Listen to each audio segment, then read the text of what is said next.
So hello guys, welcome back to my channel GK Baba. So ఈ రోజు మనం GK GS top 30 questions discuss చేద్దాం. So expected questions అన్నట్టు ఇది ఎన్టీపీసీ ఎగ్జామ్కి ఎవరికైతే నెక్స్ట్ ఎగ్జామ్ ఉందో. So let's start. Which of the following battle was the decisive battle in which the French were defeated and the British were established in the power? అంటే మనకు అందరికీ తెలుసుగా, British East India Company ఇంకా French East India company మధ్యలో ఒక battle జరిగింది. So ఆ battle గురించి అడిగిండు. ఆ బ్యాటిల్లో బ్రిటిష్ ఈస్ట్ ఇండియా కంపెనీ గెలిచింది, ఫ్రెంచ్ ఈస్ట్ ఇండియా కంపెనీ ఓడిపోయింది. సో ఈ బ్యాటిల్ గురించి అడిగిండు. సో ఈ బ్యాటిల్ని ఏమంటామంటే, గుర్తుపెట్టుకోండి, వెరీ ఇంపార్టెంట్ బ్యాటిల్. ఈ బ్యాటిల్ని ఏమో బ్యాటిల్ ఆఫ్ వాండీ వాష్ అంటాం. గుర్తుపెట్టుకోండి, ఈ బ్యాటిల్ని బ్యాటిల్ ఆఫ్ వాండీ వాష్ అంటాం. 1760లో జరిగింది ఈ battle of Bondi wash. So ఈ బ్యాటిల్లో ఏమైందంటే, బ్రిటిష్ ఈస్ట్ ఇండియా కంపెనీ గెలిచింది, ఫ్రెంచ్ ఈస్ట్ ఇండియా కంపెనీ ఓడిపోయింది. సో ఇంకా ఫ్రెంచ్ ఈస్ట్ ఇండియా కంపెనీ ఇంకా ఫ్రెంచ్ మిలిటరీ పవర్ అంతా ఎండ్ అయిపోయింది ఇండియాలో. ఇంకా అంతా ఈ వార్ నుంచి, అంటే battle of Bondi wash war నుంచి ఇంకా బ్రిటిష్ డామినేషన్ ఇండియాలో స్టార్ట్ అయిపోయింది. ఇంకా సో ఈ నుంచే మనం ఇంకా వాళ్ళు మన ఇండియాలో ఇంకా డామినేట్ చేయడం స్టార్ట్ చేసేసిండ్రు బ్రిటిష్. ఇదే మెయిన్ రీజన్ అన్నట్టు, ఇదే వార్, బ్రిటిష్ వాళ్ళకు డామినెన్స్ ఇండియాకి చేయనికే. సో ఇప్పుడు అందరికీ డౌట్ వచ్చి ఉండొచ్చు, ఈ వాండీ వాష్ అనేది ఒక ప్లేస్ అన్నట్టు. ఇది వాండీ వాష్ ఉందిగా, ఇది ఒక ప్లేస్. ప్రజెంట్ ఇండియాలో ఏడ ఉందంటే తమిళనాడు స్టేట్లో ఉంది ఇది వాండీ వాష్ ప్లేస్. సో ఇది next most important question, direct రావచ్చు మీ ఎగ్జామ్లో. Which colour was commonly used on Harappan potteries అంటే హరప్పన్ సివిలైజేషన్లో కుండలు ఉంటాయి కదా. సో ఆ కుండలు కలర్ ఏంది? రెడ్ కలరా, బ్లూ గ్రీన్ కలరా, ఏ కలర్ అంటే రెడ్ కలర్. గుర్తుపెట్టుకోండి, హరప్పన్ సివిలైజేషన్లో వాళ్ళ కుండల కలర్ ఏంది? Red colour. సో మనకు అందరికీ తెలుసు కదా, ఇది మన హరప్పన్ సివిలైజేషన్ ఇంకో పేరు ఏంటంటే ఇండస్ వ్యాలీ సివిలైజేషన్ అన్న హరప్పన్ సివిలైజేషన్ అన్న ఒకటే ప్లేస్. ఇంకా మనకు ఇండస్ వ్యాలీ సివిలైజేషన్ ఇంకో పేరు ఏంటంటే బ్రౌన్స్ ఏజ్ సివిలైజేషన్ కూడా అంటాం మనం. చాలాసార్లు అడిగిండు బ్రౌన్స్ ఏజ్ సివిలైజేషన్ని ఇంకో పేరు ఏంటంటే ఇండస్ వ్యాలీ సివిలైజేషన్ని బ్రౌన్స్ ఏజ్ సివిలైజేషన్ కూడా అంటాం. ఓకే, సో మనకు హరప్పన్ పోట్రీస్ ఏ కలర్లో ఉండే అంటే కుండలు రెడ్ కలర్లో ఉండే. ఓకే, నెక్స్ట్ క్వశ్చన్ ఏంటంటే, who kept his name Abdul Mujahid on the occasion of becoming ruler? ఏ లీడర్ ఏమో తను రూలర్ అయిపోయిన తర్వాత తన పేరు అబ్దుల్ మజాహిద్గా మార్చుకున్నాడు అంటే, గుర్తుపెట్టుకోండి, మొహమ్మద్ బిన్ తుగ్లక్ ఏమో అబ్దుల్ మజాహిద్గా తన పేరుని మార్చుకున్నాడు రూలర్ అయిపోయిన తర్వాత. సో ఈయన మొహమ్మద్ బిన్ తుగ్లక్ ఏమో తుగ్లక్ డైనెస్టీ రూలర్ అన్నట్టు. Tughlaq dynasty ruler Mohammad bin Tughlaq. So ఎప్పటి నుంచి ఎప్పుడు వరకు రూల్ చేసిండంటే 1325 to 1351 AD వరకు ఈయన తుగ్లక్ డైనెస్టీకి రూల్ చేసిండు మొహమ్మద్ బిన్ తుగ్లక్. ఓకే, సో ఇప్పుడు అందరికీ డౌట్ రావచ్చు, ఈయన పేరు అబ్దుల్ మజాహిద్ అని ఎందుకు మార్చుకున్నాడు? అసలు ఈ నేమ్కి మీనింగ్ ఏంటంటే warrior in the path of God. So ఈ అబ్దుల్ మజాహిద్ నేమ్ మీనింగ్ ఏంటంటే warrior in the path of God. తెలుగులో ఏంటంటే దేవుని మార్గంలో యోధుడు. ఓకే, అబ్దుల్ మజాహిద్ మీనింగ్ ఏంది? పేరు దేవుడు మార్గంలో యోధుడు, warrior in the path of God. Okay, ఈ నేమ్ది మీనింగ్ కూడా అడుగుతాడు. Okay, next question, during which 5-year plan period did the government formulate the agriculture policy that gave birth to the green revolution? A 5-year plan టైంలో start అయింది? మనం 5-year plan అంతా డీటెయిల్గా నేర్చుకున్నాం. 12 5-year plans అన్నీ డీటెయిల్గా ఆల్రెడీ నేను ఒక వీడియో చేసిన. ఎవరైతే చూడలేరో 5-year plans by GK Baba అని సెర్చ్ చేసినా వచ్చేస్తుంది. ఓకే, గ్రీన్ రెవల్యూషన్ ఏ 5-year plan టైంలో స్టార్ట్ అయిందంటే, గుర్తుపెట్టుకోండి, very important. 3rd 5-year plan టైంలో గ్రీన్ రెవల్యూషన్ స్టార్ట్ అయింది. 3rd 5-year plan B correct answer. So 3rd 5-year plan duration ఎంత అంటే 1961 to 1966. ఈ ప్లాన్ 3rd 5-year plan ఒక ఫెయిల్యూర్ ప్లాన్ అంటుండు. ఫెయిల్ అయింది ఈ ప్లాన్. ఇది సక్సెస్ఫుల్ ప్లాన్ కాదు, ఫెయిల్యూర్ ప్లాన్. ఎందుకు ఫెయిల్ అయిందంటే చాలాసార్లు అడుగుతాడు. 3rd 5-year plan సక్సెస్ఫుల్ ప్లానా, ఫెయిల్డ్ ప్లానా అంటే ఫెయిల్డ్ ప్లాన్. ఎందుకంటే 1962లో ఇండియా ఇంకా చైనా మధ్యలో వార్ జరిగింది. 1965లో ఏమో ఇండియా ఇంకా చైనా మధ్యలో 1962లో వార్ జరిగింది. 1965లో ఏమో ఇండియా ఇంకా పాకిస్తాన్ మధ్యలో వార్ జరిగింది. సో ఈ 2 వార్స్ జరిగినాయి కదా 3rd 5-year plan టైం డ్యూరేషన్లో. సో దీనివల్లనే మనం టార్గెట్స్ ఫుల్లీ అచీవ్ చేయలేకపోయినాం, ప్లాన్ ఫెయిల్ అయింది. ఓకే, మనం ఏదైతే ఎకనామిక్ గ్రోత్కి టార్గెట్ వేసినామో ఆ టార్గెట్ మనం ఎకనామిక్ గ్రోత్ బూస్ట్ చేయలేకపోయినాం. సో దానివల్లనే మనకు ఫెయిల్యూర్ అయింది ఈ third 5 year plan. Okay, next third 5 year plan దేని మీద ఫోకస్ చేసిందంటే అగ్రికల్చర్ ఇంకా ఇండస్ట్రీస్ పైన ఫోకస్ చేసింది. ఓకే, ఇంకా ఎవరైతే నేను ఆల్రెడీ టోటల్ బయాలజీ వీడియో చేసిన అంటే ఇంపార్టెంట్ కాన్సెప్ట్స్ అన్నీ ఇంపార్టెంట్ బయాలజీ టోటల్ సబ్జెక్ట్లో ఏదేదైతే మనకి ఇంపార్టెంటో కాంపిటేటివ్ ఎగ్జామ్లో మనకి ఎన్టీపీసీకి కానీ గ్రూప్ డీకి కానీ ఎస్ఎస్సికి కానీ అన్ని ఎగ్జామ్స్కి యూజ్ అవుతాయి. సో ఎవరైతే చూడలేరో ఆ వీడియో చూడండి. చాలా 30 minutes వీడియో ఉంది. 30 minutesలో అన్ని కాన్సెప్ట్స్ అన్ని డీటెయిల్గా ఎక్స్ప్లెయిన్ చేసిన.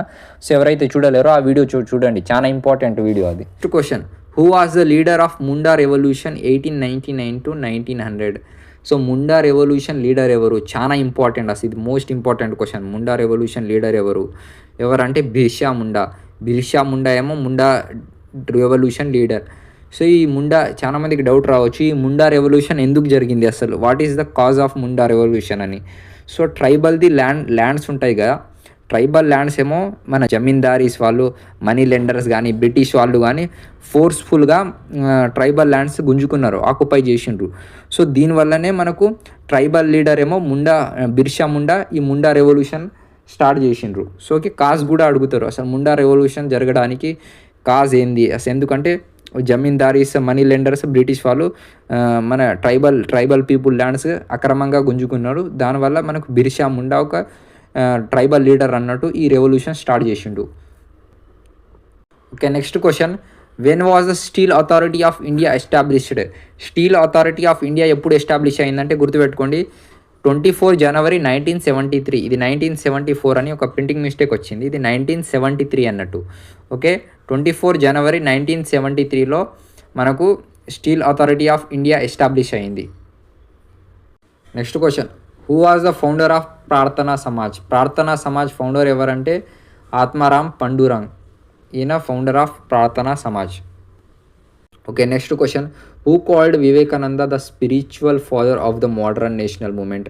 వివేకానంద గారిని ఎవరు spiritual father of the modern national moment అని ఎవరు పిలిచిండ్రు అంటే గుర్తుపెట్టుకోండి, సుభాష్ చంద్ర బోస్ ఏమో వివేకానంద గారికి spiritual father of modern national moment అని బిరుదు ఇచ్చిండ్రు. అంటే ఆధునిక జాతీయ ఉద్యమానికి ఆధ్యాత్మిక పితామహుడు, ఆధునిక జాతీయ ఉద్యమానికి ఆధ్యాత్మిక పితామహుడు అని సుభాష్ చంద్రబోస్ వివేకానంద గారికి టైటిల్ ఇచ్చిండ్రు, spiritual father of the modern national movement.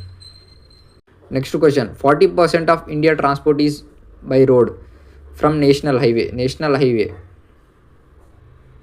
Next question, the first non stop air conditioned train Duronto was run between which of the following places? First non stop air conditioner train Duronto ఏ place నుంచి ఏ place వరకు run అయిందని first time అంటే Sealdah to New Delhi మధ్యలో run అయింది Duronto train first time. Next question, Kalol mineral oil exploration area is in which state? Kalol mineral oil exploration area ఏ స్టేట్లో ఉంది? ఏ స్టేట్లో ఉందంటే గుజరాత్లో ఉంది. ఇది very important, Kalol mineral oil exploration area ఏ స్టేట్లో ఉందంటే గుజరాత్లో ఉంది. Okay, next question, who compared Lord Curzon's administration in India with Aurangzeb? Lord Curzon ఇంకా ఔరంగజేబ్ అడ్మినిస్ట్రేషన్ సేమ్ ఉందని ఎవరు కంపేర్ చేసిండ్రంటే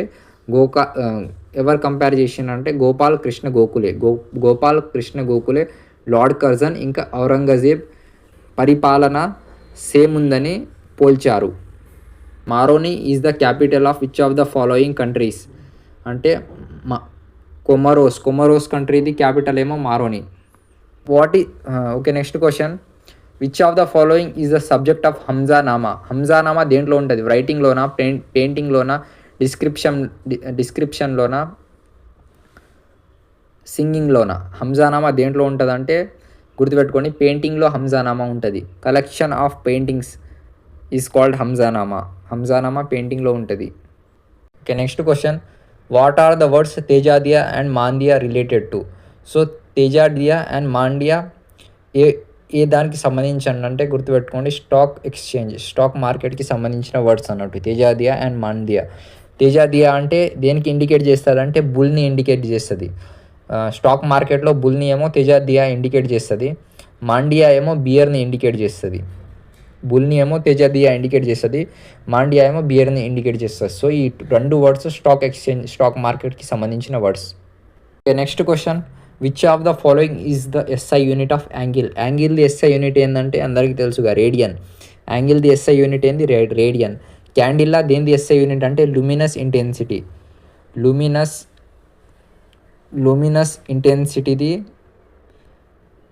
ఇంటెన్సిటీది ఎస్ఐ యూనిట్ ఏమో క్యాండిలా, రేడియన్ ఏమో యాంగిల్ది SI unit. Next question, who among the following is the author of the book Divine Life? Divine Life బుక్కి author ఎవరంటే శివానంద. గుర్తుపెట్టుకోండి, divine Life బుక్కి ఆథర్ ఏమో శివానంద.